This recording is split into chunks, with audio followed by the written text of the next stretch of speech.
Welcome to Soul's Bridge. My name's Drew Amin. I'm your host, and today with me is Lorna Wilson. She is a shamanic practitioner, a quantum healing hypnosis therapist, and author of Healing Journeys Through Quantum Realities. She is an amazing practitioner. She's got a wealth of knowledge and wisdom that we want to know more about. So welcome to the podcast, and thank you for being on the podcast today. Thanks for inviting me. So just before that, we were talking a little bit about a client you had.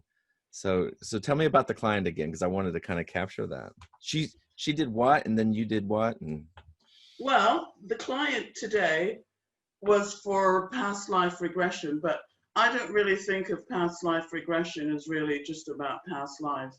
So I like to call them life regression, because it's regressing back into your life, because oftentimes what shows up is within the current life.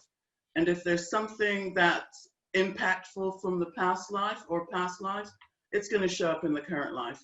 yeah, And so she has worked very hard in many different ways, but she's finally got to a place that she just doesn't know who she is, doesn't really feel connected, doesn't understand why she's had the life experiences that she's had. yeah, And so in looking at her questions and her reasons for having a session, I asked her if she felt that like she wanted to connect with her own divinity, with herself, with who she really is. And she said yes. And so prior to going into the hypnosis part, I did just a little exercise with her. And that exercise is just to get something started on the inside. And so I had her close her eyes. And I'm a strong, oh my goodness, I'm a strong believer in the breath. Everything is about the breath. And most of us don't realize how important the breath is. But think about it. Without us breathing, we are not physically alive. I mean, it sounds simple, but think about that. And so our breath connects us to the source of life. It connects us to, it's like being plugged into the motherboard. Right, it is. I had got certified in scuba diving, and the scuba instructor said, "You know what the key to life is?" And I said, "What?" Breathe. It absolutely is. And with our breath, and we don't have to do any dramatic, count 3 times, hold it this many times, none of that. Just simply connecting with our breath connects us with the source of our personal life. And it also takes us through dimensions and many realities. Because the soul, sorry, what were you going to say? No, I'm listening. The soul has had so many experiences, yet still we are connected to our life through the breath. So to get to the source of our breath, you're going to pass through all the different experiences that we've had. And so simply through connecting with your breath, you go through dimensions, levels, layers, all that stuff. Those are just labels to get to the source of your own personal history. The yogis are Kriya Yoga really focuses on the breath. And these are a group of people who access super consciousness through Kriya Yoga meditation. And the focus through that meditation is on the breath. So it's interesting that you have that perspective. I don't know if you're very familiar with them or what they. Yeah, I used to practice Kriya Yoga. Okay, well then. And when I first read Autobiography of a Yogi, my life changed. I just read that book. Yeah, I practiced Kriya Yoga for years, but I wasn't meant to be a part of that in this lifetime, because every time it came for me to get my initiation, something happened that I wouldn't. But I have a strong affinity with the lineage, with Sri Yukteswar, Lahiri Mahashaya, Yogananda. I definitely have had lots of experiences with them. That's shown up in different ways. Yeah, Babaji. I've never experienced him. I've had friends that have experienced him showing up. Yeah. I've never experienced him. I would have liked to back then, but I've never experienced that. Well, that's interesting. Does he only show up for your friends that are practicing Kriya Yoga?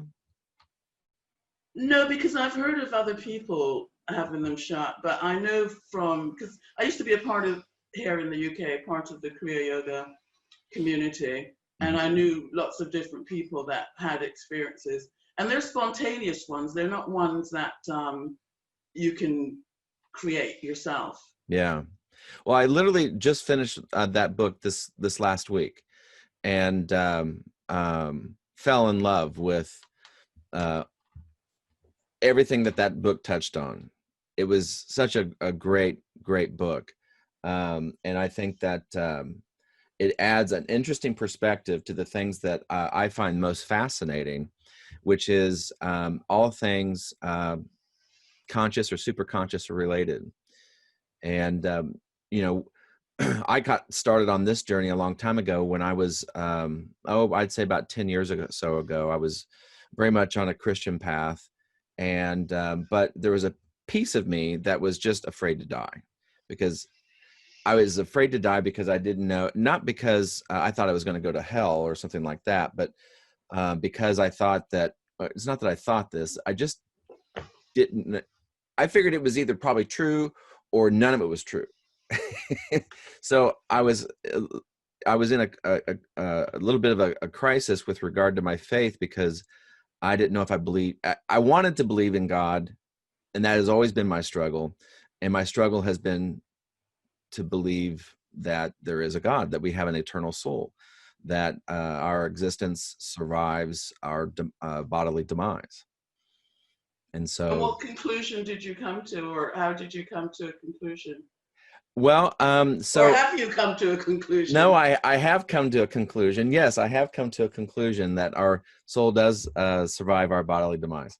But I was watching I Shouldn't Be Alive, which is a TV series here in the US that touches on these stories. But this particular episode was touching on near-death experiences.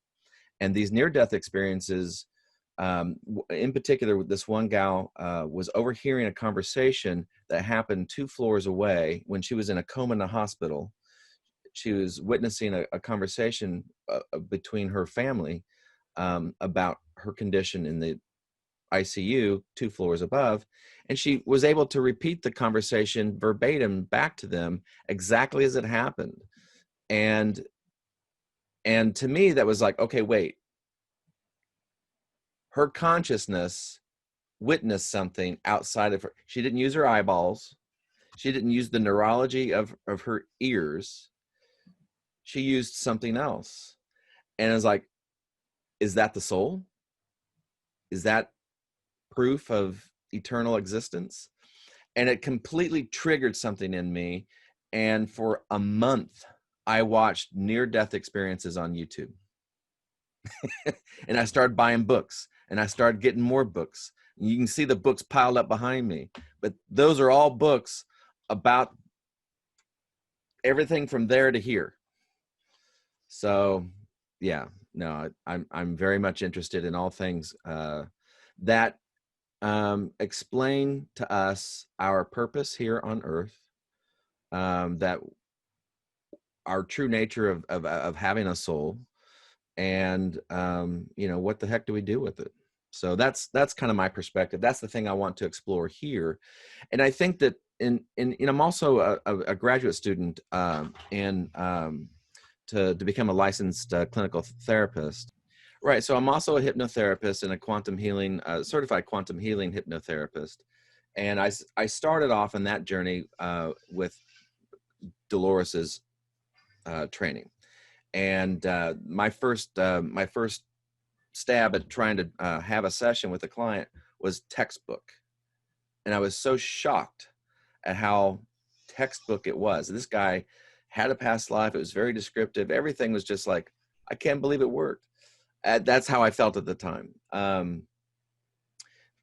Once I started doing it, I realized I needed more training. I needed more. So I started studying hypnosis better. I got with Mark Johnson down in Dallas and did his full-on training for his 2 weeks worth of training, face-to-face training down there. And then I also jumped into the online training through Hypnosis Motivation Institute in Tarzana, California. So I went through their 9-month program, and somewhere in there, I decided to get into graduate school to become a licensed therapist. So I would have that perspective to bring to the table as well. And but what I think is so interesting about the past life regression, and especially the quantum healing aspects of it, is that I think people like you, and that's why I'm so excited and I'm honored to have you on the show, is because from your perspective, you have a bird's eye view of what it means to be human, what it really means to be human, beyond beliefs, beyond paradigms, beyond all these things. It's like, from your perspective, don't you feel like you have a bird's eye view of the things that make up who we are and what we're here to do? I think it's a privilege working with other people, primarily because we get to experience from their subconscious. And when I think in terms of the subconscious, I think in terms of the soul. The layers of consciousness underneath our everyday conscious mind encompasses our soul's history. So I think of it as the soul. And when you read books that are written by people who have concepts and beliefs, they're not necessarily true. But when you speak with someone who's speaking from those layers within themselves, you get an immense amount of truth. It's so humbling. I love it. So what was not true? What did you feel like wasn't truth? A lot of concepts and beliefs. Because what a lot of popular things that clients come to the office with, right? Just about spirituality. About spirituality, right? Yeah. So those are not necessarily true. For example, just because someone said something in an ancient time and others have built a belief system or discipline around it, doesn't necessarily mean it's true.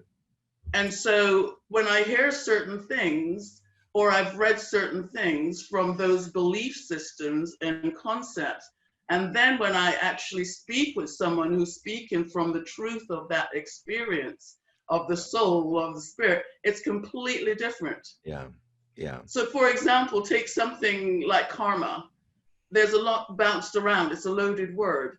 And people tend to think karma means a reaction to something that you've done, or a balancing or a punishment. Right. But when you are with someone in a session, and one of their questions might be, why is my life so awful? Is it my karma or something? Their subconscious will say, karma? No, it has nothing to do with karma. You're getting the tools for what is to come. And so that knocks out the whole thing. I'm having a bad life because I must have been a bad person. Right. So things like that are far more spiritually true than reading a concept that tells you certain things that aren't necessarily true. They're just a belief. See, it's things like that just get me so excited, because I always kind of see myself as an outsider of understanding, and I'm always trying to break into the inside.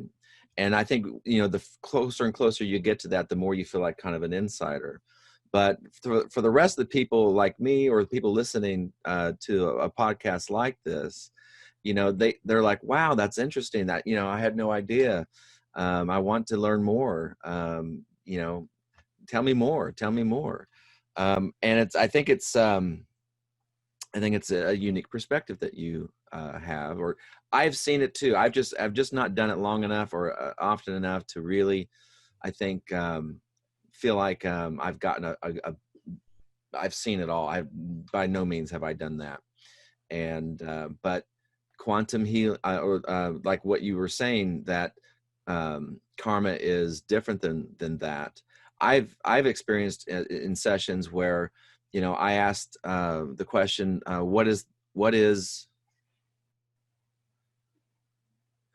what's the purpose of the ego? I got this amazing answer, and I was just kicking myself that I didn't record it. But the answer was so amazing. and how, you know, in short, it's you need your ego. You know, people want, oh, I want to shed my ego. Well, it's there for a reason. It's, you know, I've always had this idea that we are meant to live this life. People want to get all hairy-fairy and just stay in this, you know, eternal bliss in this life. And it's like, that's really not the point of being here. We could have done that before we got here. But we came here because this gives us an opportunity to do things we can't do on the other side. You know, there is no despair. There is no struggle. There is no, these are things that build character into us, like you were saying before. Well, if we can go back to the ego, Yeah. that's another example about spiritual teachings that are incorrect. All of this, dissolve your ego, get rid of your ego, egos are bad. I completely disagree with all of that. Our ego is the compilation of all of the factors that our soul has created the individual called you. That is the ego. Now, we can have toxic egos, we can have negative ones, we can have positive ones, but that is the ego, the individuality of the soul. But there almost is a toxicity to an ego. There almost is a flaw in the ego. I mean, the ego was designed to be flawed. Well, it's designed to give you experiences, and you don't get experiences from having perfect lives. Right. Exactly. We learn through the imperfections. But I would suggest to people to embrace their ego. In other words, embrace the totality of yourself. It doesn't mean you're good or you're bad. It's none of those things. Those are just beliefs that we create around our experience. But we're in a duality system. And what our ego allows us is to be flexible within that duality so that we can have a range of experiences. So it's a harmony. It's a finding a balance inside this duality while working with an ego. It's like a pinball machine. There's always a trap. You just gotta hit the buttons in the right way to keep things singing. Yeah, but the trap is usually self-created by the beliefs that we wire into our brain. Yeah. But I think in the duality system, there's actually three forces. There's the polarity of this or that, but then there's balance, which is the third force, which is in the center. And tell me more about this balance idea, because you speak about it in your book about a person connecting to source through this quantum hypnosis experience and receiving a balancing that kind of just sets them right. If I think about balance, where we are collectively as individuals, but group consciousness, is things have been very polarized to masculine, feminine, this or that. And we're coming into a singularity of where things are both this and that. It doesn't have to be one or the other. And so it's that singularity, that harmony between our left and right brain hemispheres, within our head and our heart, within our masculine and feminine. And that's what the balance is. Finding that balance within both, so then you can utilize both in a productive way rather than being controlled by one or the other. So do we get imbalanced? Do we get out of balance? We absolutely do, depending on the families that we're born into. Yeah. For example, if we're born into a family with certain family patterns, and all family will have family patterns. Of course. They're not always good, they're not always bad, but we'll have those. So we'll tend to see the world through those eyes, through that perception. And it's not necessarily accurate, it's just the perception that we're conditioned to perceive the world by. Yeah. And so the balance is in finding your own rhythm and harmony, not just with your experience, but with the planet, because it's all energy and vibration and frequency. And when you find that harmony, you actually get plugged into the planet, and then you function because you're plugged into the all. Well, I think a lot of people just want to find how do they get to that harmony? How do they get to that balancing act? I think that's the problem that we have, is that we paint ourselves into a corner. We think we have these problems, and we get out of balance. We get too focused on something, and then, you know, next thing we know, we're depressed or we've got anxiety and we're not balanced. That's because it's all lived in our head. And I like to tell every single person, everyone, doesn't matter what their experiences of lives are, given the experiences of their life, underneath that, we are all completely normal. It's the perception, the Right. beliefs, the conditioning that makes us feel out of balance. But I would say, back to what you just said a little while ago, for people who want to find balance, self-acceptance. As soon as you accept your life and yourself, everything falls into place. Because, for example, a rose cannot be a sunflower, cannot be a tulip. So Well, you it have to can be sure make yourself. itself get itself in a lather trying to think it wants to be a Well, tulip. then starts the role of finding some experiences, experiencing that, and making sense of it and coming back to the center. See, Right. if a person knows how to be centered, we can go all over the place, but we'll always be able to come back into our center. And what does For that mean to example, you, to be centered? well, for example, if you spend any time in nature, you'll find that all of your aches and pains and all of your problems go, because nature's always rebalancing. It's always bringing us into harmony. And so for It is. me, what balance is bringing your energy back into your body rather than in your head. Right. So for example, I tell clients, if they imagine a picture of a head with loads of question marks and maybe some exclamation marks all around it, and the eyes are just constantly going, oh, I wonder about this and that, and I need closure, I don't know how to do this. All of those things keep us very busy in our head. Right. And therefore, there's no energy and life force in your body to actually accomplish the things you want. Because the body can be a very uncomfortable place because it holds the symptoms of everything we've experienced. Right. And so the balancing is a balance between head and heart. And so often people tend to be overthinkers because they're living in their head and they've got all their life force in their head and very little flowing through to the body, which of course over time creates illness. So how would you recommend someone get more connected to their body and get out of their head? A simple breath. And so Breathing. yeah, I love the breath. I can show you what that breath is like. You might probably know it from other things, but I can tell you exactly what that breath is. Yeah. It's just breathing in, and breathing is natural. It doesn't have to be a forced dramatic thing. It's just natural. But breathing in, and then when a person exhales, they just imagine that breath flows from the top of their head to the tips of their toes, sort of like unzipping a banana. I mean, if you even tried that now, you would see a complete difference. And then when you're in your body, you just feel calm.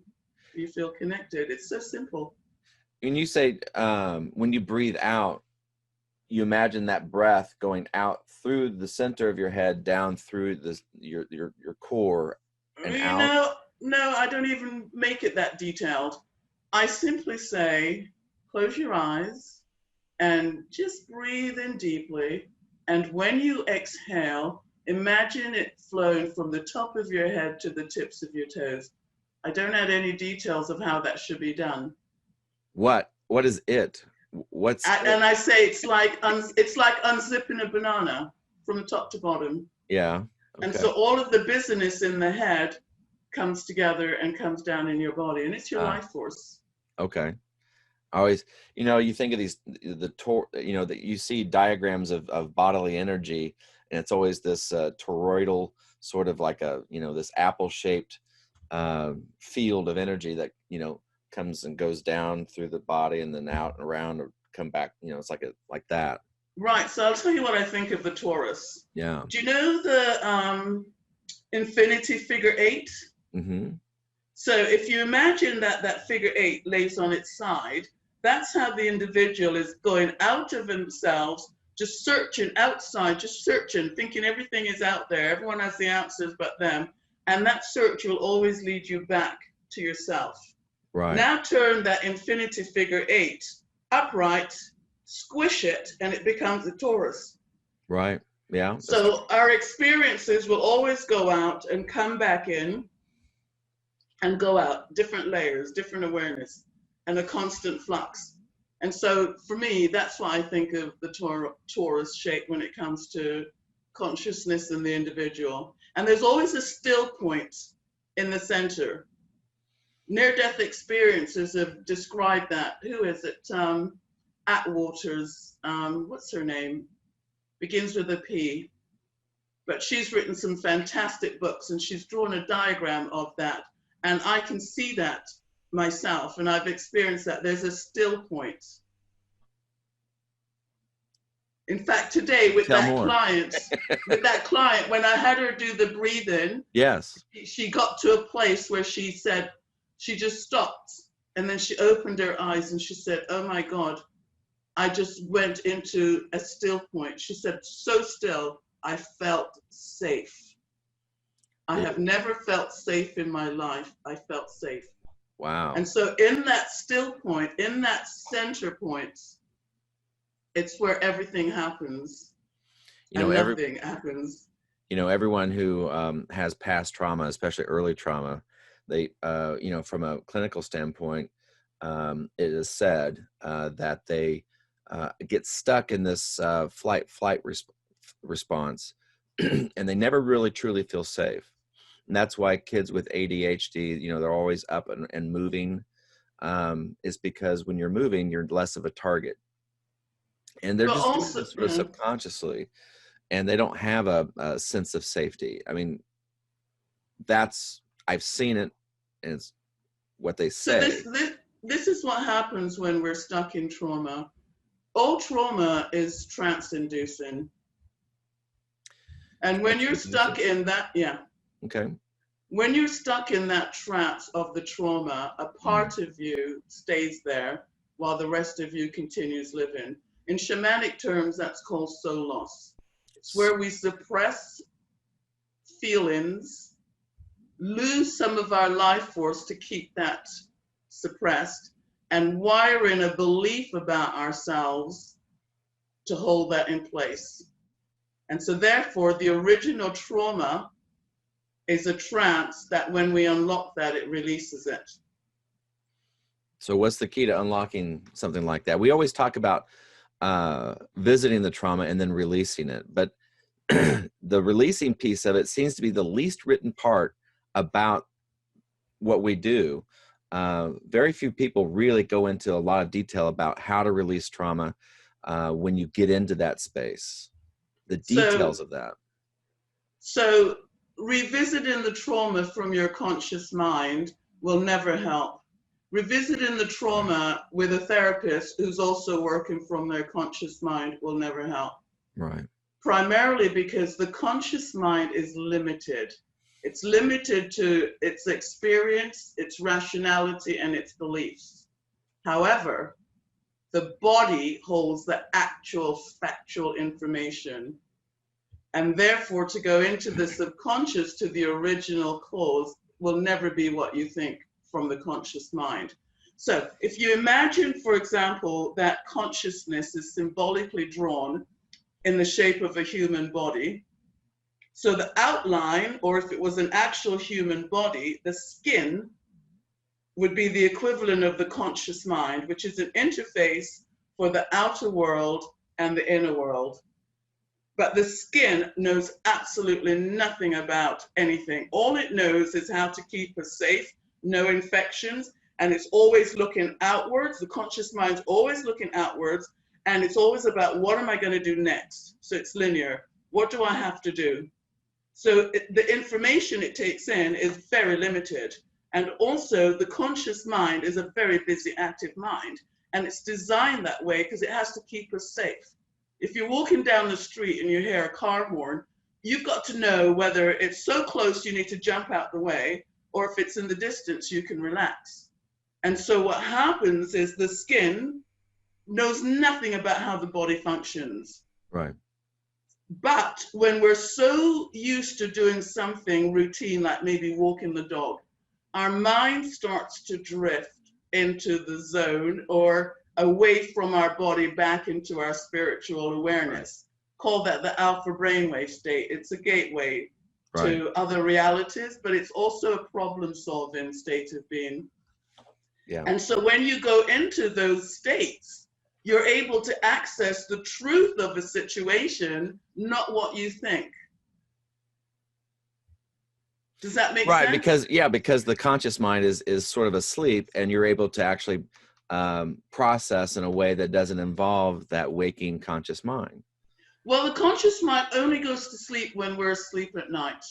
And that's why we can have the wildest, craziest dreams, and we don't stop them, because in that state, it's natural. But then when we wake up, we think, oh my God, that was a weird dream. What can it mean? And we start rationalizing. Could it be this? Could it be that?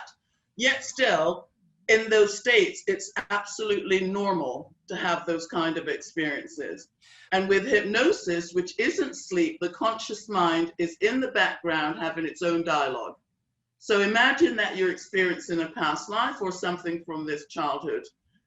You'll be having, oh my God, I can't believe this. Oh, I forgot about that. You know, you'll be talking to yourself literally, because that's what the mind does. It multitasks. It's like, even though you're listening to me, you're thinking of other things. You know, you might be thinking of the kids coming from school, or the mind multitasks. Right. And so what we do with hypnosis is we assign it something to get the information that we need. And it's never going to be what you expect. So I always say to clients, expect the unexpected. Because if they expect it to be what they think it is, it never is. Well, I always tell clients that you get what you need, and you get what you're ready for, and you get what you need. And if you need it but you're not ready for it, you're not likely to get it. But you get what you're ready for.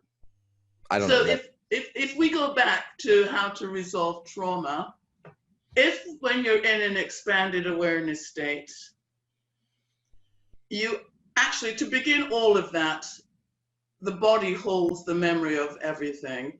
So what I have clients do is, rather than them trying to express to me whatever concerns they have, because words are conclusions. For example, if I said to you, Drew, you know, I've got a lot of abandonment issues in my life, it doesn't really sum up the nuances of how those abandonment issues affect me, maybe in relationships, maybe at work, my creativity, all that stuff. However, if I were to close my eyes and I were to connect with all the worst things about those abandonment issues, I know what that feels like. I know what they are. I can't really put them in words, and I don't need to. But the mere fact I've connected with them, and it's got to be the worst case, because we're happy with the good stuff. But the worst case is what we keep in our body. And so if I connect with that, I might then scan my body to see if I'm actually holding the feeling of this somewhere in my body, like maybe a tension in a certain place, a tightness or something. Or if I feel nothing, that's also very telling, because it means I'm disconnected from my body, my heart, my feeling, my femininity, whether I'm male or female. And then the other thing is, the mere fact I've connected with that, or I have the clients connect with that, that's all that their own subconscious needs to be able to release the information that's holding that in place. And also, when they scan their body, it might connect to a past life scenario that the situation is bringing back to mind, or it just might show where energy blocks are that need to be released. And so, can you say that again? Say that again with regard to the release, that when their subconscious mind makes this connection, it releases. I know I didn't catch all of it, and I would like to spend just a tad more time on that. So imagine, for example, let's just say I have abandonment issues. I think that's what I said. So if I close my eyes and I go through all of the worst case scenarios around that, it might be someone abandoned me. It might be stuff to do at school, might be work, might be with partners. It might be things that bring up anger and frustration. So there's emotions as well involved. And so when I bring up, or something someone said, so when I bring all that to mind, I've now identified to my inner being, these are the things that affect me. And these are the things I no longer want to have affect me.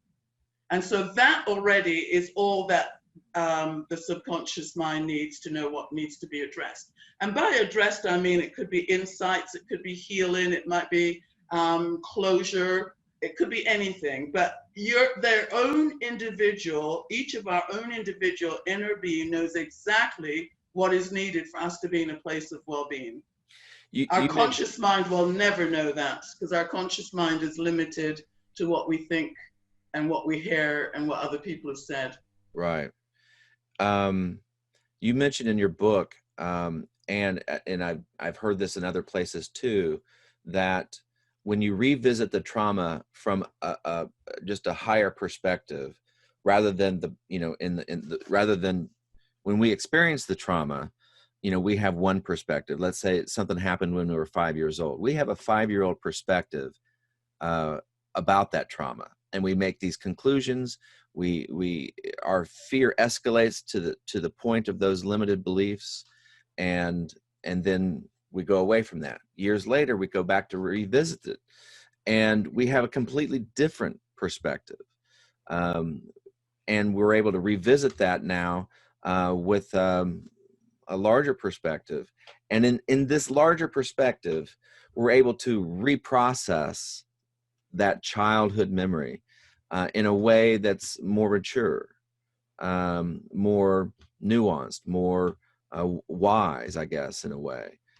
We can take in like the perspective of the person who created the trauma, or we can take in the circumstances, or we can just add more layers to it that give it a different meaning in a way, that this is the path to release. Yes, and you've said a number of different things. So imagine, for example, a client connects with the trauma. You said something significant, which is actually very true, which is the consciousness of the person that's creating the trauma. That's never taken into account with the individual when we experience it. We, as humans, react to everything in our lives until we're in our 30s. We begin reacting from the time we're in the womb. Yeah. We react until maybe our middle 30s, when suddenly it dawns on us, our parents have a life going on that has nothing to do with being our parents. Everything going on in the world doesn't have anything to do with us, it's other people's stuff. And so that's usually around in our 30s.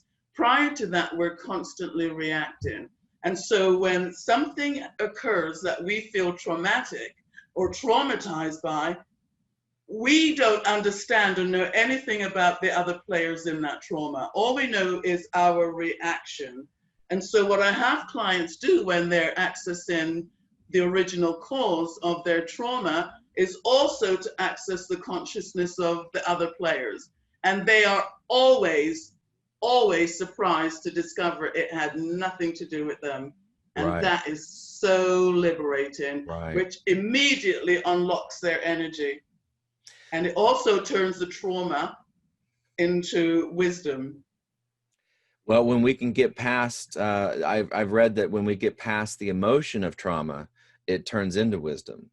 When we can release and forgive ourselves and that person or the event, and see the purpose in it, and appreciate the purpose that the trauma served in the lessons that we received, that we can process that now, and I guess just absorb the wisdom from it, and see that emotion kind of releases.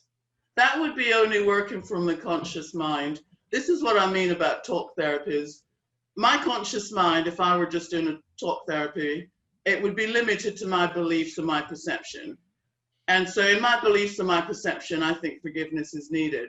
However, when you go into the history, the soul history, from the subconscious mind, there's absolutely nothing to forgive, because you get to where you recognize, as in Michael Newton's work, soul groups, soul friends. Right. You're playing out different roles. You're all learning and growing. So there's nothing to forgive, because none of it is really real anyway. So imagine people just don't walk around with that perspective. No, of course not. This is why I find the work so incredible. And to go back to the very beginning of the conversation, this is where you'll learn so much, and this is real. The other stuff is beliefs. Well, that's why I say, when I say I want to re-examine all the things that we think about in terms of talk therapies, and reverse engineer from the perspective of like Michael Newton's work, and then go back and create therapies that approach it from that angle, because I think that that's being true to the nature of how we're created and how we are designed to work. We aren't designed to work from the conscious mind forward. We're really it's more than that. And if we can take it from that perspective about who we truly are, and then work it in that direction, say, for example, there is nothing to forgive, because it was all an illusion and a test anyway. It would be a paradigm shift in the way that we look at mental health and the treatments for mental health. Well, that's because mental health right now is designed around the masculine, the head. And it does not take in the heart, the feelings, the balance. If I were to sum up what I think the soul is, and I use that word loosely, the soul operates in the physical reality through three things: the mind, the emotions, and the will. Okay. Well, the mind being the head, the emotions being the heart. The mind's being the thoughts and our thinking, how we believe and perceive things. The emotions are the energy that it stirs up into action or reaction or movement. And the will is in my being sovereign with my own choice and decisions in life. And most of us are conditioned not to be, because as little children, we're at the mercy of adults.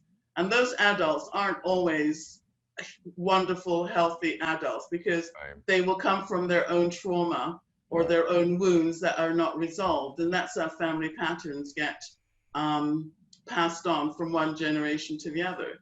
And so imagine that we get to a place, which we all do hopefully at some point, to say, I want more from life. This isn't enough. Something's not right. I feel there should be something more. I'm missing out. I've achieved all of this, but I feel empty inside. And that starts the search to find meaning in our lives. And to find meaning, therefore freedom, it means getting rid of the things that hold us in the past. And when I speak of trance states, if, for example, I were to go back into a trauma, I would go back into the feeling and everything about it, especially if I talk about that trauma from the level of consciousness I have now, which is horizontal. So if I were to describe whatever caused me to have these issues, let's just say my parents divorced when I was 6 or 7, and after that I developed these issues. If I speak about it from the level of consciousness I have now, I'm going to fill in details. And those details aren't going to ever be accurate. They're going to be from a child's perspective or what I've heard over the years. And so it might be, well, I don't blame my dad for leaving because da-da-da-da-da, and my mom. I'm filling in details. It's not accurate.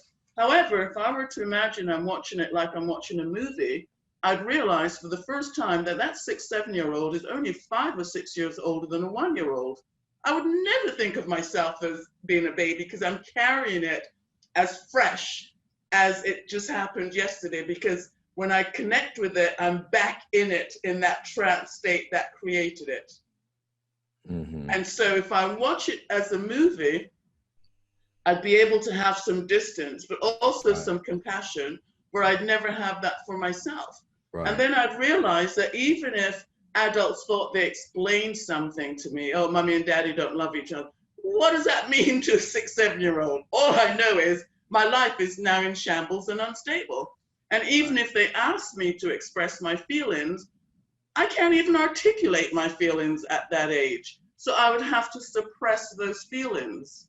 And to suppress those feelings, as in it doesn't matter, life goes on, because they like to think children are resilient. They're not. They just fragment, they dissociate, they just disconnect. And so to suppress my feelings I would have to lose some of that age's life force to hold that in place. So we're looking at three things: mind, emotion, and will. And then I would wire in my brain a belief about myself that's going to hold that in place.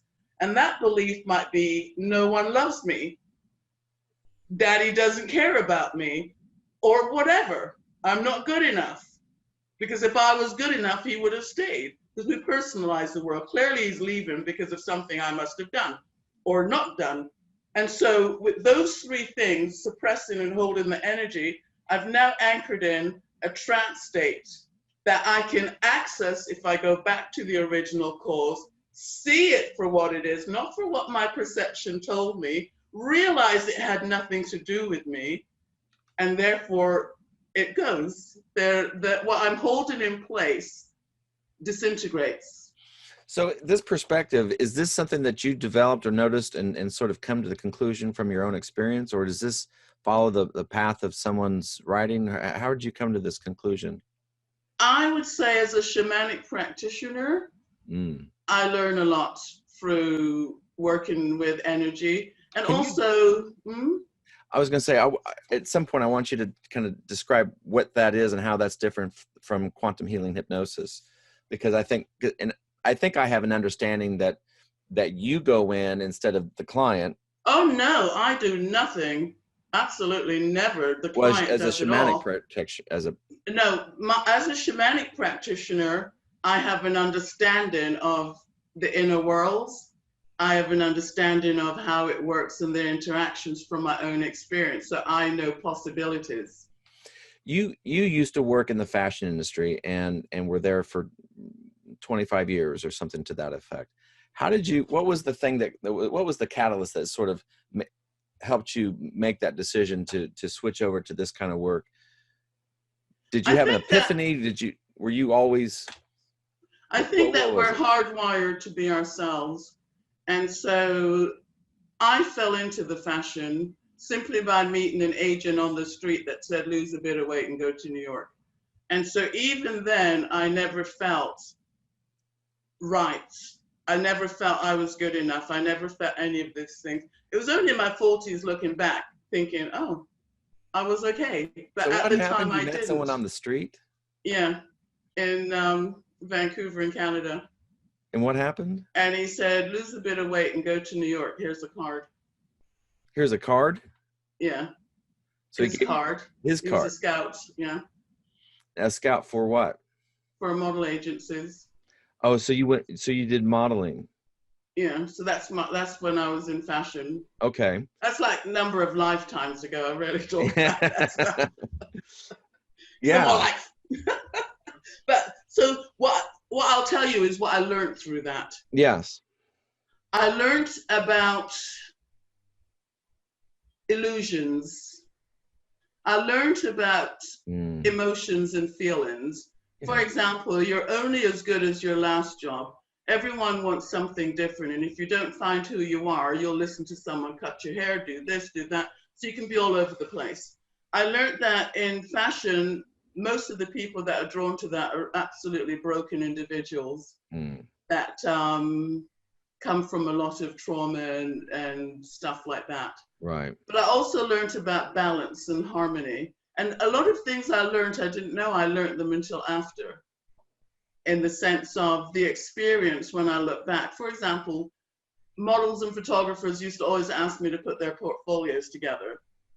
They say, oh, you do a good job. Can you help me put my pictures in my portfolios? And I didn't understand at that time I was learning about balance. Because all I knew is this just doesn't work together. Right. And it wasn't actually till I was maybe in my 40s, late 40s, studying therapy. And in my counseling class, someone said something about, oh, you're very creative. And I said, no, I'm not. I'm absolutely not creative. And then they told me all the ways I was. And I thought, oh, you're right. I am creative. So we don't know ourselves. I feel, to be honest, that every single person is hardwired to be the way they are. Yeah. Because that allows for the experience. But then at some point, we can take responsibility and say, no, I don't want to be that. I don't want to do this. I want something else. And all of my experiences creates And that's the same for everyone. All of our early experiences creates the foundation for why we're here. Yeah. Well, that's interesting. You know, I guess, you know, in looking at my own life, I would say that the aspect of being a therapist or being a healer has always been there. That's what I mean. So people would come to me and they'd leave feeling better. Yeah. And it's because it's hardwired in. By that I mean, I've come to a conclusion that we're put together by templates and information packages. Oh, that's interesting. You can't just stop there. So if you imagine on this hand that we're soul, spiritual essence, whatever Right. we want to call it, what we know now, it's consciousness. Yeah. To come into a physical body, we have filters on those consciousness because consciousness has no form, it's in everything. Yeah. We have filters, and those filters will be family patterns, archetypal energies, and all those kind of things that make us perceive the world in a certain way. And so what the templates and information packages are, which is what consciousness is let's just say we're putting together an individual. For whatever reason, the soul desires that. We'll throw in issues with mother, abandonment, creativity in a certain way. And so by the time we factored all those things in and locked that soul consciousness into that, we're going to perceive the world in a certain way. Just So destined to do so. just destined to do so because of the blinders that we have. And so imagine that there's 5 of you in a family. You've all grown up with the same parents in the same time, and now you're adults. You're sitting around having a drink, and you're all arguing about the same events from different perspectives. It's like, no, this isn't what happened. Oh, but you can argue, and it's simply because you're perceiving things from your own perception, but you shared the same moment. And so every moment in time that we share physically is going to be colored by our perception. Yes. And therefore, it is never accurate. Therefore, it is never accurate. Wow. No. But when you go into your own inner being, then you see it and experience it as accurate. So if I'm in a traumatic situation and in my memory, it's just traumatic because of something I did and it's all something wrong with me. And then when I experience it and I see it absolutely had nothing wrong with me, it's just my reaction to what happened. You know, when I'm working with a client, often what I'll do is I'll have them look into the heart of the other person. And this is just an image that came to me in the moment. I just said, from this state of mind, from this perspective, you can look into their heart and you can see what's there. Just look into their heart and tell me what you see. They always do. And I don't know how that works, but because they always do. And they always see something that they never saw before. Anything you direct a client to do when they're open in consciousness, they will actually do it and experience it. And that's why we can never lead them. Because if you think in terms of what consciousness... Would you think that's leading? No, but what I'm saying is that's why we can never lead them. That's why we can't, yeah. Anything we tell them, they will have a response to. So if you think of consciousness as like the World Wide Web, as soon as you type in key search words, you're going to get back loads of information. Some true, some not true, but you're going to get everyone's input. And so when you tell someone to access a certain information, then or a person is leading them. That's why it's never good to do leading, because you can have them create what's called false perceptions because they're picking it up from the collective consciousness. It's not necessarily their personal experiences. But what I have clients do is not connect with someone's heart, but because I mentioned, as a shamanic practitioner, I have an understanding. I'll have them connect with the consciousness of the person and then perceive the world through them. It's called, in shamanic terms, entering someone else's reality or entering someone else's landscape. So if I change that and said, look into their consciousness and tell me what you notice, rather than their heart. Yeah, I would say just take a deep breath, and as you exhale, just allow yourself to be in their consciousness just for a minute, and you'll know it, what they're thinking and what they're feeling. Because Okay. when we do shamanic work, especially on behalf of someone else, we can enter into their landscape, what we call their landscape. You might Right. think of it as the aura or their energy field. It's the same thing. So because I have that background, I know that anyone can do it. And so when I have them access that from their perspective, for example, there's someone who's got issues around being fat because her mother had issues around being fat. And she's not fat now as an adult, but in her mind, she still feels that way. And so when she accessed the original cause of that, she found herself in a shopping center with her mother, and her mother was buying oversized clothes for her. And when she checked her mother's consciousness, her mother was buying oversized clothes because she was poor and she needed the daughter to grow into it. Oh my gosh. And also, when she checked the mother's feelings, the mother was thinking back to her own being overweight and how awful it was, and how her clothes were tight on her, and so forth and so on. So it had nothing to do with the daughter. And that's what you access. And so, what I explain Right. to clients is Yeah. if you think in terms that each of us sit on our own device, whether it's our phone or laptop or desktop, so we only have the software programs that interest us. However, when you ask the key search words, you get the whole World Wide Web. And so that's the collective consciousness. We're all a part of that. And so you can get the answers to anything and you can see it from that perspective. And so my shamanic practitioner awareness allows me to know what can take place. And it's not me doing it for them. In fact, I rarely do anything anymore as a shamanic practitioner because what we would have done in the past is journey for others to get the information for them, do soul retrievals. That I don't, I let them do that themselves. But my history and background gives me information that can be used. Right. So you're blending the two together. But so how does the shamanic process work? Tell me more about that, and how is that different than hypnosis? Well, hypnosis and trance are two different things. We're in and out of trance states all day long. That's just how the brain functions. And with shamanic work, it's all about understanding from a perspective how the world works. So in shamanism, they think of three worlds: the upper world, middle world, and the lower world. In our everyday life, we might think of the lower world as our subconscious, the middle world is our reality as we see it, or parallel realities, and our upper world is our higher conscious mind, our soul, that sort of thing.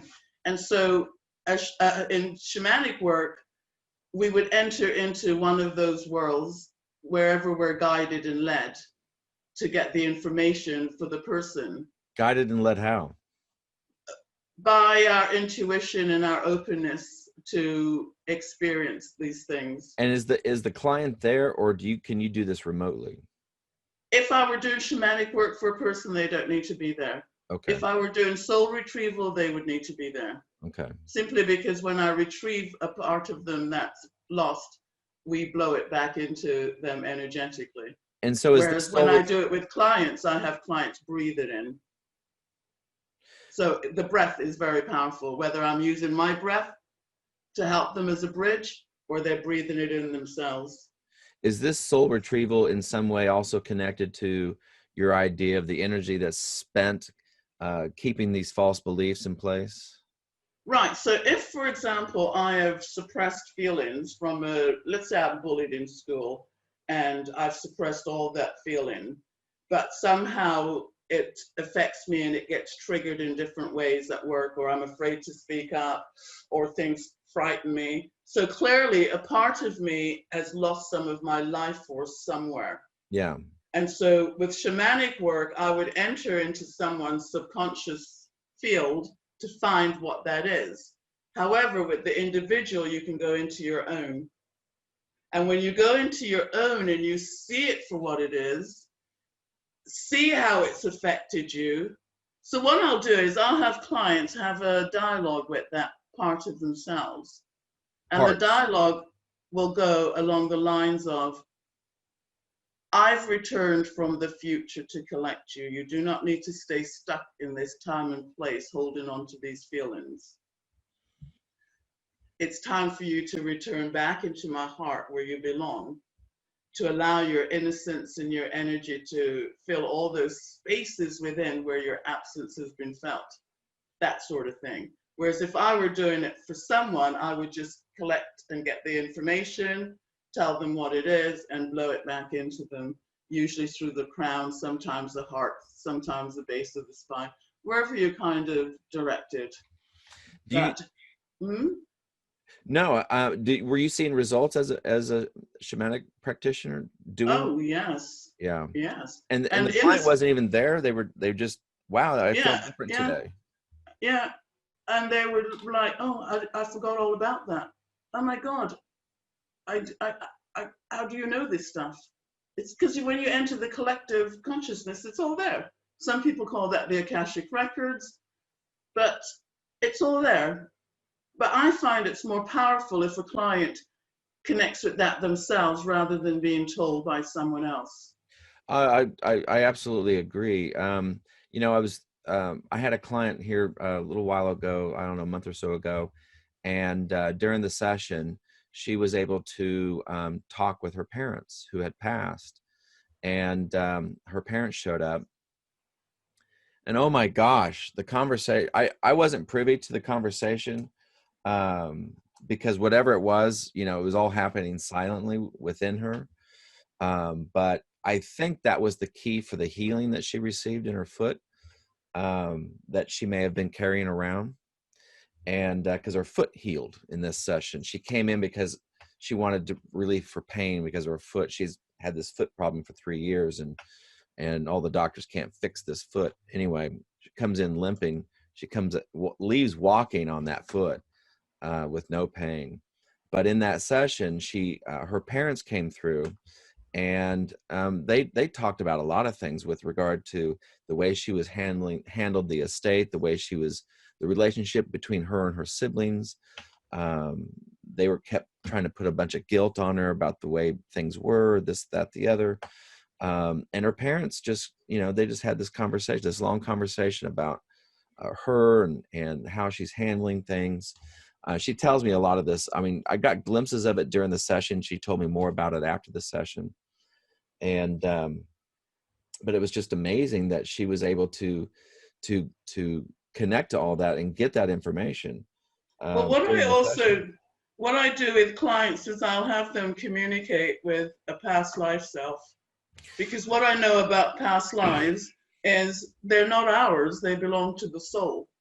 And for each incarnation, the soul creates a compilation of information packets. Therefore, when I access past lives, what we call past lives, they're other aspects of the soul. And because it's all a part of me, I'm seeing it through the eyes as though it's me.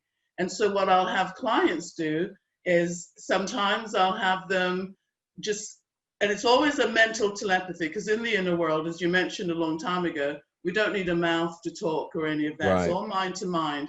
And so I'll say to them, we'll just mentally communicate and just see if they're aware that you're there. And they'll say, yes. I've never heard a no. Wait a And minute. then, You're doing this in hypnotic sessions? yeah, You're for years communicating now. you're telepathically communicating with your clients. No, not me. They are with other parts of their life, Right. their soul, their past life selves or whatever. So Yeah. imagine that you've come for a session because you just cannot connect with your inner strength or empowerment. You've been bullied all your life and life is just awful. And imagine that your subconscious shows you a lifetime where you were all powerful, you had character strengths, you had all the qualities that you actually need now. So I'll say to the client at some point while we've been accessing this, so we've gone to lots of different significant events, and it just gets better and better in the character traits that the client wants. And so I'll just say to the client, well, just step back from that personality for a moment and just watch it as though you're watching things occur at a distance. And I'll say, just mentally communicate, mind to mind, like telepathy, with that character, just to see if they're aware that you're there. And when they do, I have never heard a no. In fact, in one case, one person who was an alchemist who had created all kinds of havoc, he had his back to her in the scene. And when she communicated with him, he turned around and he said, I've been waiting for you to come. Wow. But anyway, so with that aside, what traditionally mostly happens is once they say yes, they're aware of them, I'll say, ask them, what can they help you to understand about those skills, those character traits? Maybe it's about your femininity, whatever the reason is. And then the past life self will start a dialogue with the current self and tell them why, and tell them you just need to this and that and all that kind of stuff.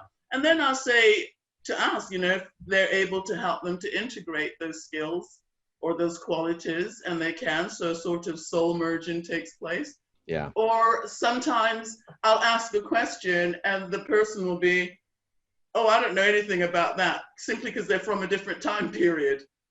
And the question I'm asking might have to do with modern things that they're like, I don't know anything about that. Right, you're right. Yeah, and you do have to kind of keep that in mind in this kind of work, the perspective of the person. I don't really run into that so much, but it's so much better to have the client experience these things rather always, than not right. So much, 100,000% better. Yes. Well, it's a personal journey. I was thinking that, a medium in their work, they're hearing from past loved ones and then explaining it to the client. But what if the client could do it? They would get so much more done.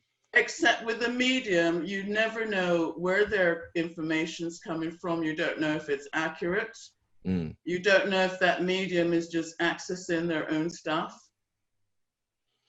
Well, I mean, if information comes through, oh yeah, I did have a birthday when I was, 5 and this person showed up. Yeah, that's right. How could they have known that? Right, but there's ways that sometimes we have tricks to spirits that feed different information. For example, on one of the trips that I was in Egypt, we were in this perfume shop, and the owner of this perfume shop was very famous, quite a famous magician. And the first day that we went to the shop, we were all able to get a reading of some sort. And it was like we were all in a trance in the shop. Everything in that shop was just, the tea we were given was like some nectar from paradise. Everything was so incredible. There was only one person that wasn't taken in by this. But anyhow, everything was so incredible. And so there were a number of us sitting around, and he sat at the front, and he was going to give us all a message or a reading. And I watched him, and we had to ask him personally. He wasn't just going to say and go around the room. We had to ask him. And I watched, and I could feel it. He used the link of our voice, our sound, and I'd see him cock his ear each time, and then he'd give a person a message, and the message was absolutely believable. And so anyway, we were all so taken with that, most of us, except this one person, we're all so taken with that when we left, we said, oh, we'd love to go back there again, because it was like being in, a magical space. And so when it was the day for us to go back, the shop had got robbed the night before. And when we went in there, it was a whole different atmosphere. It was just, it was like having rose-colored glasses on and then having them completely taken away. Yes, it was the same environment. And the one person that wasn't taken in, she said, didn't everyone notice the first time we were there that behind the scenes, she said there was so much fighting going on, but out front where we were, there wasn't. And I realized that he had his own little spirits and things that he was working with that was giving him the help and the information. And so it was like we were entranced and charmed. And so with mediums, we don't know anything about their history. We don't know if they've worked on themselves spiritually. We don't know if their information is accurate. And that's why even in the Bible in ancient times, they always said, test the spirits. Yeah. So just because something's coming doesn't mean it's necessarily good. However, when you go into your own history and you feel the emotions of the experience and you can feel how it matches up with different things in your life, then that is accurate. So even if clients come and they say, oh, I've been told this and that, I say, well, just put that aside for the moment and let's just see what shows up. Yeah. If you're going to go dip into the water of yourself, better to do it on your own than trust what someone else is doing. You know, I've always it's interesting that you say that, because I've always given mediums a lot of credit. And because I've seen some of the fruit of their work, and most of it has just been in loving intention for people, especially people who are grieving, to either let things go or to have closure, those sort of things. Do you think there's any merit in that? I'm just kind of curious. Of course. But in my journey, I mean, I'm in my middle 60s, actually going on up into my 70s now. No and way. so That's unbelievable. And so in my early life, you can believe I was going from one medium to the other. I did loads of even joining circles and all that stuff. I was searching really hard. And so on my travels and learning, I found very few mediums could actually read me. And some that I would get a great reading while I was at a demonstration. When I'd see them privately, it was like a whole different world. So Why do you I suppose know, that is? you know, because we're meant to learn things and not just trust willy-nilly. And we're meant to, every search is meant to, spiritual search that is meant to take you back within yourself. It's that figure 8 coming back to itself. So you go out there, you keep thinking, well, there's more of source in this person. They know more, they're more connected. And it's not true. We all have that connection with us, and then it will lead us back. And I've always found the best way I've learned things is through what not to do. So some of my teachers have been some of the worst teachers, but I've learned the best from them. Yes. Because something stirs within me that says, I'd like it a bit this, that way, or something's not quite right. Or the search takes us where you're into someone and then you're moving on as you develop and expand. So everything serves a purpose. There is nothing in creation that doesn't serve a purpose, even deception. In fact, deception serves an amazing purpose. It's like obstacle course that's put out there that allows us to find our own spiritual truth and connection. You know, there is purpose in bad things happening, wouldn't you say? There's purpose in everything, because once you leave this reality or you go into the afterlife, there's nothing that's bad.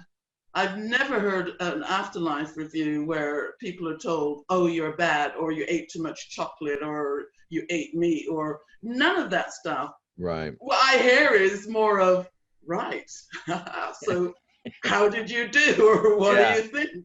Yeah, Or what could you have done different? For example, you'll find people who might have lifetime after lifetime committing suicide. And as soon as they go into the afterlife, suddenly they see all this possibility that they could have done instead of thinking there was no way out. You know, it's Journey of Souls by Michael Newton that really it touches on a lot of this. You know, if you read his books, there's never a judgment. There's a life review, but it's not a judgmental thing. It's like, well, what did you learn? You know, how did you do? How did you do that? Or how did you do in that situation? Could you have done better? I mean, it's like a life review, but it's not judgmental. It's compassionate. It's something other than feeling bad about yourself. If there's any judgment, it's always a self-judgment and that sort of thing. Right, because all the other things are factored into our experience. And that's why we'll have those experiences. So let's just say someone ends up being an alcoholic and everyone else looks down on them. Alcoholism and all addiction is a spiritual path. And when I studied numerology, Absolutely. Yeah. When I studied numerology, I discovered that addictions, they'll have loads of 5 in their names because they're learning about the 5 senses. And they're learning through the senses. And what Yeah. better way to learn through it than loss of control or addiction?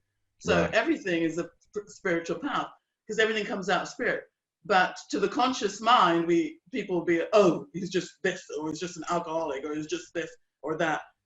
We're factored in. We're hardwired to be ourselves. Yeah. Can't get away from it. We can keep trying, but there's no happiness there, and we'll keep searching. But at some point, we come back to ourselves, or at least that's the hope, whether this lifetime or another. So when I got started So on this journey, I had a hard time believing in God. And I wouldn't say I was an atheist. I was a very reluctant atheist, I guess. I mean, I was like, I didn't want to be. I wanted to believe in God, but I guess I'm a seeing as believing kind of guy. And I think a lot of atheists are probably like that. But one of the things that atheists will always do in their argument for atheism, one, they'll point out all the failings of religion, and two, how could there be a God that would allow this to happen? And they'll point to, you know, children dying of disease and despair, or they'll talk about suffering, or they'll talk about the Holocaust. You know, if there was ever a real God, that God would have come in and intervened and stopped all that misery. I'll tell you something though. Put an atheist in a life and death situation and they'll find God quick. I always say there's no atheists in foxholes. Because their atheism, when you get to the core of that, is about them learning something about God, to use that term, Yeah. or the light, or whatever labels we use. It serves a purpose.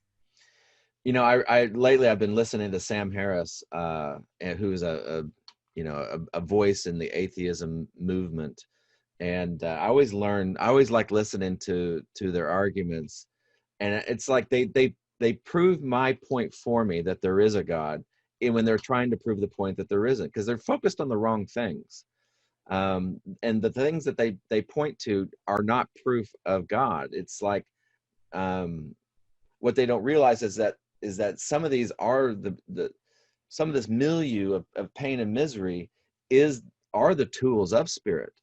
You know, there is no pain and misery on the other side.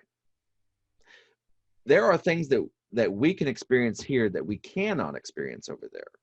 There's a reason why people come here, or souls and spirits come here. What do you think of that idea? I think there's a reason, but more importantly, I think it's connected to other things more so than a reason.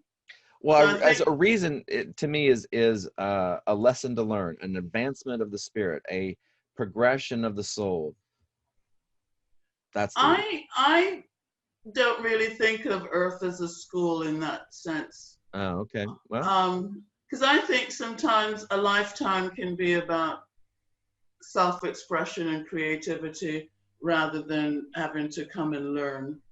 Sometimes I think a lifetime can be about adding to the collective light and awareness and playfulness and innocence rather than I've now come in to learn through something in particular.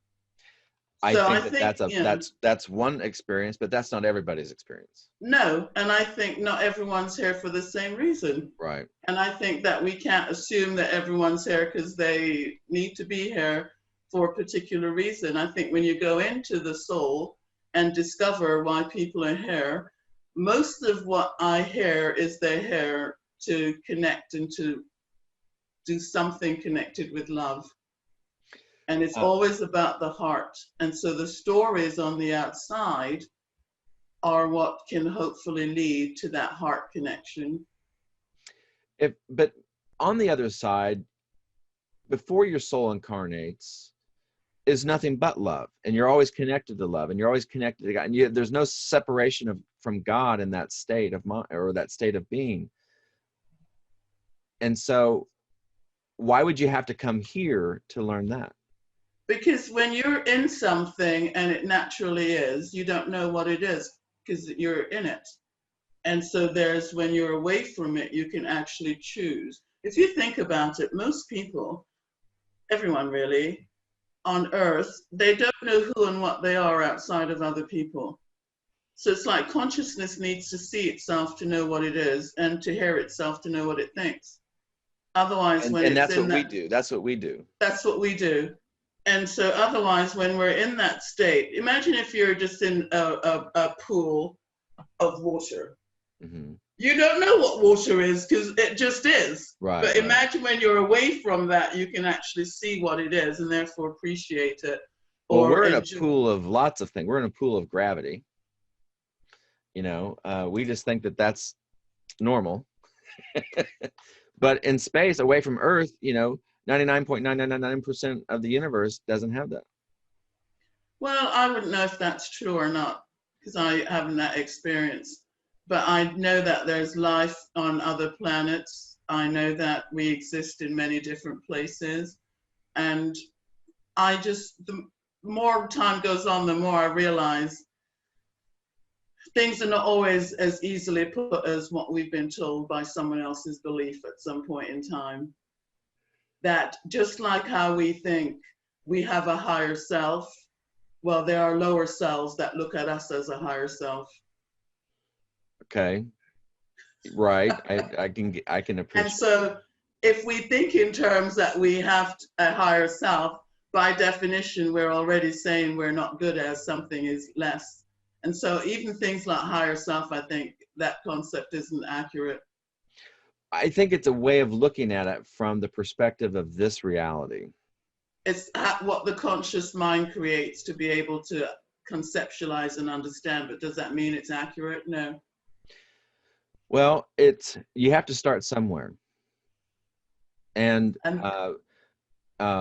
people who just don't have this kind of perspective have to begin to describe things and understand things. And I think that's where it comes from, isn't it? Well, I think the conscious mind, that's the only way it can put things together is through its beliefs or concepts. And all those concepts is just like boxes of consciousness. And ultimately you get to a place where you realize you can't box in consciousness because your perception of consciousness is not necessarily someone else's experience of it. Yeah. And so I think that the universes are way vaster than we even imagine. There's life everywhere. There's consciousness everywhere. It just might not look and feel the same as what we perceive. But I mean, there's some fallacious thoughts such as, you know, everything else is wonderful. This is the only planet of free will. There's very little free will on this planet. If there was, we'd all be living our dream life. The free will might be, how do we choose to be on that particular day, or how do we choose to feel or interact? But there's no, I don't think that there's any hard and fast rules that can sum up life or consciousness or experience. I think if you speak to different people, you'll get different perspectives. Of course. And also, I think we're designed, as I mentioned, from these information packets, and that's why each of us carries parts of other people's story. That is like, oh my God, that's exactly me in that particular area. Yeah, in that area. And also when I mention things like the information packet, so let's just say in a family, there's issues with mother. So if my mother has issues with her mother, I guarantee I'm going to have issues with mine, and my kids will have issues with me, simply because vibrationally we're plugged into the same energy fields. And so some of us come into life, especially in this time period, to break these patterns, to disconnect that energy. So it's not about like ascending off to the fairies. That does no good for those whose lives are yet to come. It's about shifting and changing that consciousness, perceiving it from a different perspective. And also where we are is bringing that duality together as a singularity within each of us, so that we are harmonious and balanced. And that's, to me, what I feel life is all about, bringing together harmony and balance so that it's light, rather than but you've come to that darkness. conclusion. You didn't just start out that way. Oh no, but that's only what I think now. But if you ask me next year or next month, my thoughts will evolve, because they're always evolving. Right. So exactly. they're never hard and fast and carved in stone. Right. There's always, because energy is meant to move, thoughts are meant to move to the next perspective, the next evolution, the next something. You So I know, think when we finalize things and think it has to be this way, all we're doing is we're just boxing consciousness in, but you can't really do that lasting. You can do that for your experience, but it's not necessarily true. one of the things that I wanted to try to have every guest talk about is that point where they believed in God, believed that there was a God, or something along those lines. Um, Believed in something other than just, this is that there is, that we have a soul. Some people always just assumed that or knew it somehow. It was something that I struggled with greatly throughout my most of my adult life. Um, at what point did you decide that you have a soul, or believe that there is a God, or believe that, um, did you come to that? Was that early, or did you come to it later in life? Well, I don't know anything about myself thinking about soul. I just always knew that because my mother was heavily into church, my dad heavily into the pub, and Yeah. he walked his spirituality. My mother talked hers, but I always knew from very little going to church that they were talking a lot of nonsense.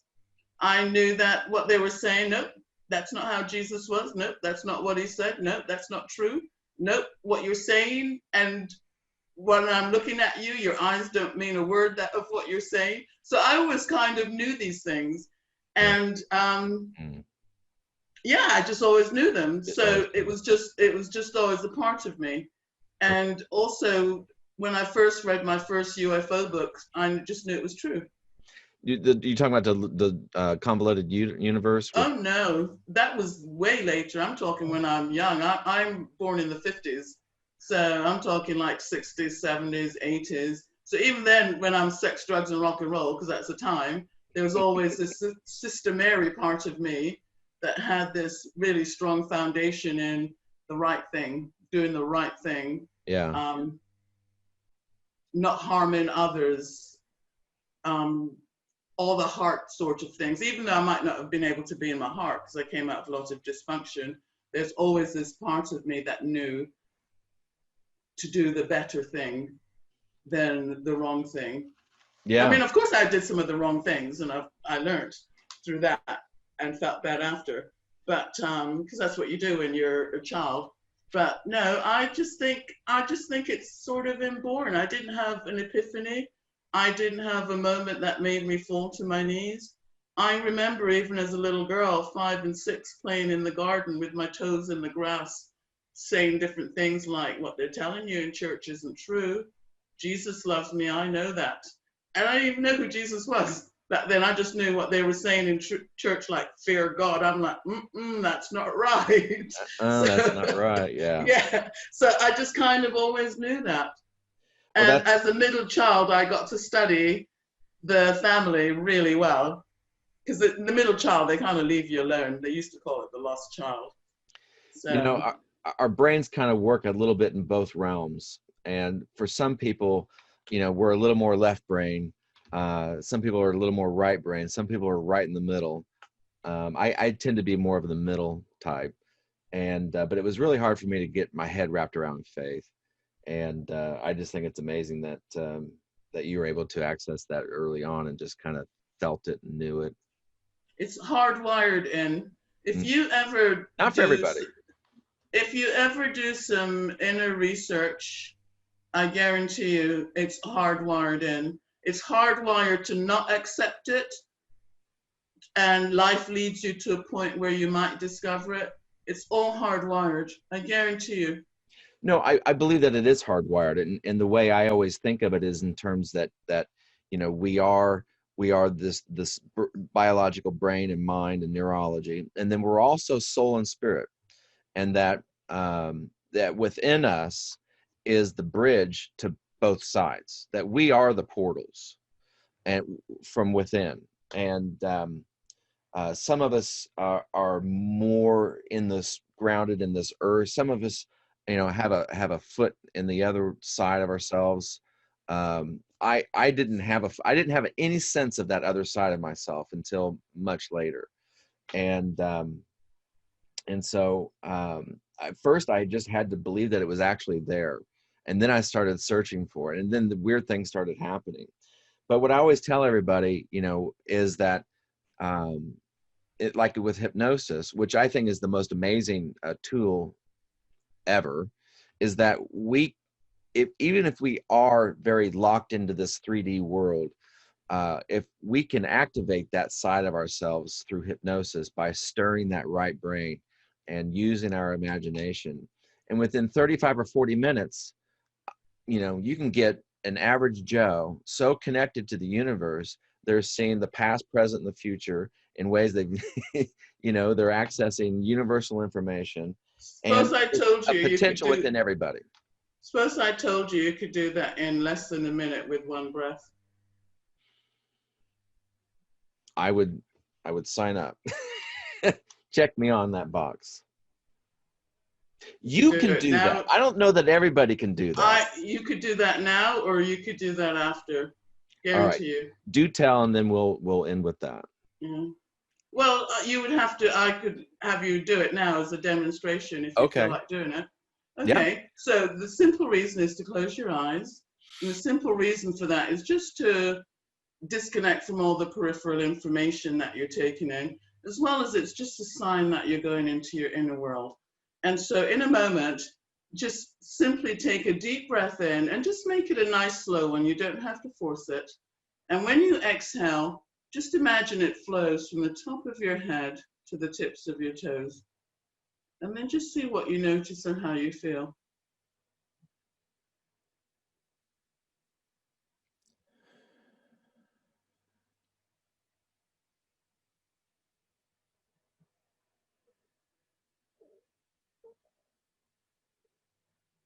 Can I be honest? Mm-hmm. I have a difficult time doing that. And tell me about that. I don't know. I try to do that, and I've always found that kind of difficult. Right, because you're going back to a past experience. No, I'm just trying to. I was in the moment. I've always found that. And that is the same difficulty that you have set up about faith being difficult. Well, I'm So not. forget about all the things you think you know. And Yeah. this time, rather than trying to breathe in a certain way and exhale in a certain way, it's just a simple matter of breathing in and exhaling. So there's nothing about opening your mouth to let it out that way. See, you're doing it rather than being with it. So it's a matter of just breathing in, knowing that you connect to the source of your life, very easy, nothing dramatic. And then when you exhale, just imagine that energy, that breath just flows. It's like unzipping a banana from top to bottom. And then just see what you notice. Not what you think from past experiences, but just what you notice in this moment. And you might notice the breath doesn't go all the way down. You might notice it stops at a certain place, but just see what you notice. It's like just be aware. And on your next breath, maybe before you exhale it, just hold it for a second or two. And then exhale.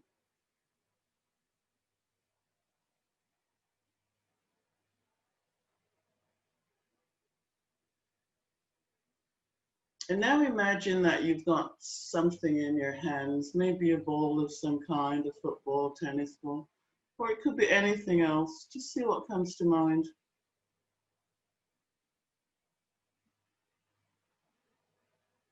And tell me what comes to mind. Well, I thought of the tennis ball. So imagine you've got this tennis ball in your hand. Just kind of pass it from one hand to the other, just being aware of the shape, maybe the size, the weight, maybe if it's new or old, and just see what thoughts come to mind about it.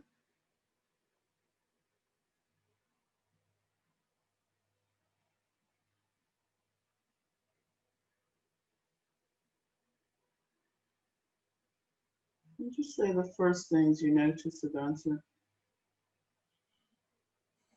I like passing it from hand to hand. Hmm. So just let yourself like that even more by throwing it up in the air and catching it, just playing with it.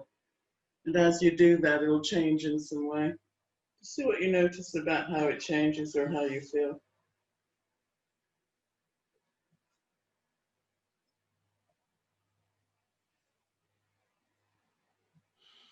I always like playing catch, tossing So a ball just, back and forth between people.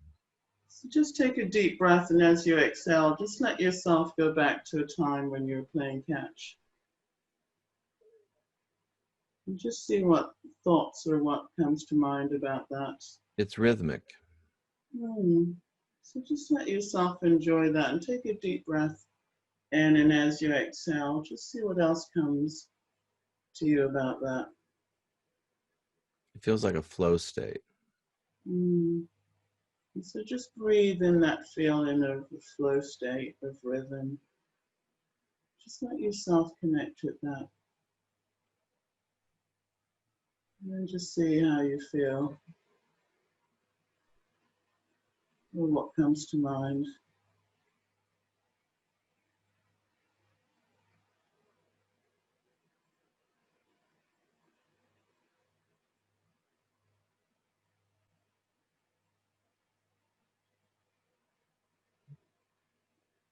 What comes to mind now? The playing catch is a way of connecting with someone without words. Mm. It's a repertoire Mm-hmm. that is effortless, enjoyable, Mm-hmm. silent. Mm. In fact, words only make it detracts. It's just better to be silent in that. Mm. So just breathe in that awareness. And just spend a few moments breathing that in. It's like just downloading that awareness. It will help you to connect many dots in your life about yourself, the natural you, what's meaningful.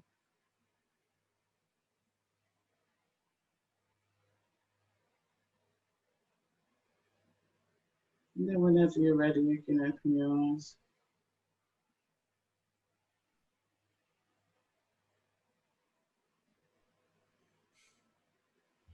So what I got from that was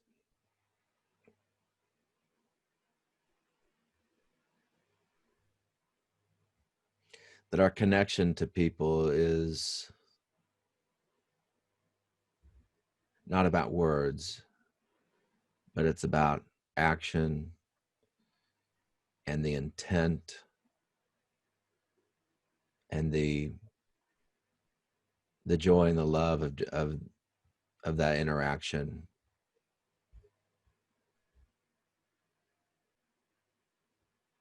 Yeah, that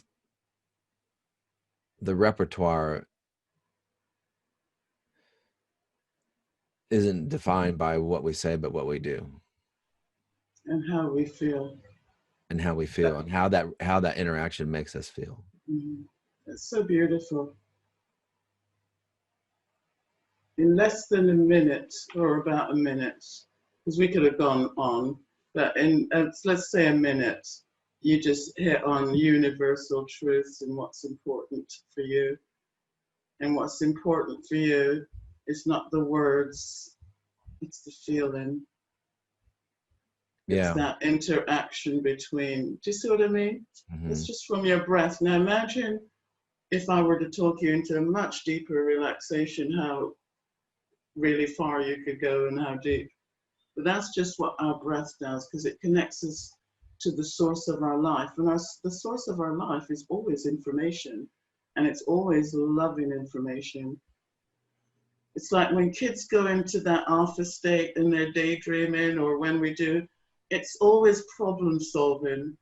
It's never harsh and tense and ridiculous and you this and that. That would be the conscious mind with less information, just looking at the surface and saying, well, because of yesterday or last.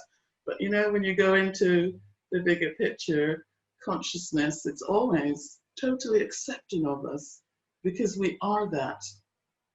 And so to get our information, I say to clients that, you know, I want to know who I am and my purpose. Take that one breath, I'll show you. And you connect with who you are. And from there, imagine now if you were to look at the worst problems in your life from how you feel, suddenly they're not the worst problems because you're not looking at them and coming from them that way, but there's a much more grounded way of being. And that's the importance of being grounded in our body and life, especially with all the stuff going on. It's planned to keep us out of our body because it's like the higher beings that run this system have created it in such a way that we're going to be pushed to get that spiritual nugget out. And so these things are allowed to happen. And it's almost as if, you know, we're going to be miserable until we do. Right, because there's a part of us that remembers that wholeness that we have. I have a theory that when we came out of Source, some of us felt rejected, some of us felt we're going on an adventure, some of us felt we didn't belong, and we've been living that throughout life, feeling this rejection, or for some it's this adventure. So it's personal, and it's that personal bit that takes us through the experiences. And once we connect with that, we can be very okay with other people's experience because we see the light of their soul within them, not their stories. They're all stories. You have loads of stories, we hear loads of stories, I've got loads of my own, but they're stories because ultimately as consciousness, we're formless. There is no story. Right. The story gets created by what we think, feel, and wire into our brain or perceive. But when you go back into this, it's like, wow, I thought, you know, this person in my life was the most hated person. But when I'm at this perspective, I see the story from what it is. And I see that it's my reaction to this person's behavior, or, you know, it could be anything. But we connect with the light within, not the story on the outside. The story. You know, we get caught up in stories, our own story, the story of others. And it's the story we tell ourselves. The story is the truth we tell ourselves about ourselves. And probably nothing could be further from the truth. And it's just a story we tell. And that when, you know, I've heard people say, if you want to change, you know, change the story you tell about yourself. Right. And I had to get to a place where I had to tell myself a different story, because that other story that I was actually living and was very real, it was like, you know, time to tell a different story. Time to tell a different story. Yeah. Yeah. Well, you know, Lorna, I can't tell you what a joy it was to have this conversation and this experience with you. And I'm glad we kind of ended on in that way. But it's been really great. And I just want to thank you for being here. I think you are an amazing person with a unique perspective that the world needs to know more about, and hopefully will someday soon. I mean, you've got your book out there. You've got you know, you've got your Facebook group, and you're working with people and you're seeing clients. But you know, I think that this perspective that you have, that practitioners like you have, is important for people to learn more about. Thank you. Well, thank you for being on the show, and with that, we end.